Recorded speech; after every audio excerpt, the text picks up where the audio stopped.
I-overtime natin to ngayon mga lods. Kasi bubuhusan namin yung mga may puting kasi kaming naiwan. Tapos sa eskwala na tie beam. Simula dyan, punta rito. Punta rin dito. Yung tie beam silalim hanggang dyan. Yan ang bubuhusan natin ngayon.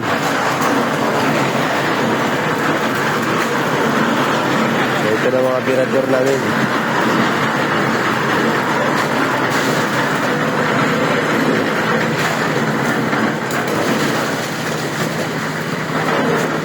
Yan, tuloy-tuloy yung ano. Kasi tuloy-tuloy yung ano.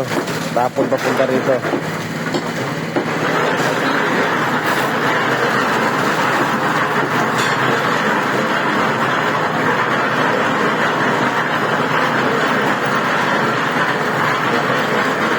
So nakahanda na yung mga ano.